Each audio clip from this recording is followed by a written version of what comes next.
Video was recorded on Treaty 6 territory, a traditional gathering place for First Nations, Métis, and Inuit people. This is a gray area production. Howdy, fellow travelers. Are you like me and stuck at home looking for ways to give back and ways to entertain your kids who are sitting at home looking for new things to do? Why not upcycle your old mismatched socks? Unlike what NASA has suggested, most of our mismatched socks are not transported to another planet. In fact, over 37 kilograms of clothing are thrown away per person every year. That's a lot of cloth in the landfill, and there's something each and every one of us can do about it. Today I'm going to teach you about how to upcycle socks into cat toys. So let's begin. So here are some of the items that we're going to need today. Socks, clothing scraps, an old toilet paper tube, scissors, catnip, spoon, needle and thread, and a bell. So the first step is to inspect the sock and make sure that there are no holes, rips, or tears that the catnip or scraps can get through. Once that is done, we are going to take the sock and we are going to cut some clothing scraps into 1-inch squares. This will make sure that they fit evenly and they don't overfill the sock itself. This is a good craft for people like me who have fine motor control issues and also young children. So the next step is we're going to use a toilet paper tube to stuff the sock.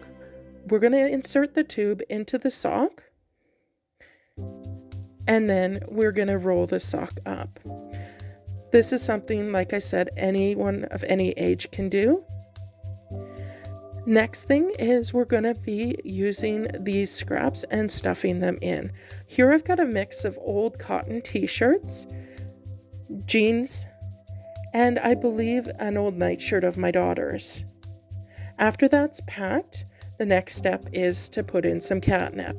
I'm going to use a spoon to put in about 2 tablespoons. Now, if your cats are like mine, as soon as you bring in a bag of catnip, they tear it up. So I always put mine in a glass jar so they can't get into there. And sure enough, as soon as I opened it, I had to start wrangling the cats away because they were too interested in the catnip. So like I said, I'm going to put in about 2 tablespoons, making sure not to spill any, and then pack it down and mix it around with the fabric to ensure even distribution. Once that's done, we're on to the next step. I'm going to grab my embroidery needle and thread. I use embroidery thread because it's a little bit thicker, and so the cats won't chew through it so fast.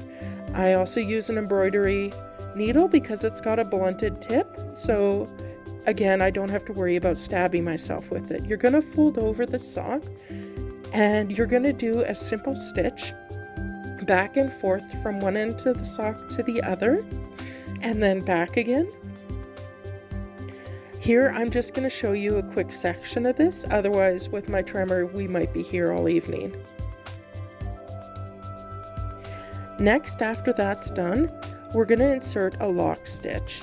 This will prevent the stitches from ripping open and will make a nice spot for the bell to be attached, which is just another fun thing for the cats to play with. So there we have the lock stitch, and now we're ready to insert the bell. Here I've used a bell that's a big enough size that I shouldn't have to worry about it being a choking hazard, and it's also easy to loop the needle through. Once that's done, I'm going to secure it, again using another simple lock stitch, and a second one just to be on the safe side, and then I'm going to knot it. Once that's done, we cut off the remaining excess thread, and we have a cat toy. So thank you for watching, and you have a wonderful day.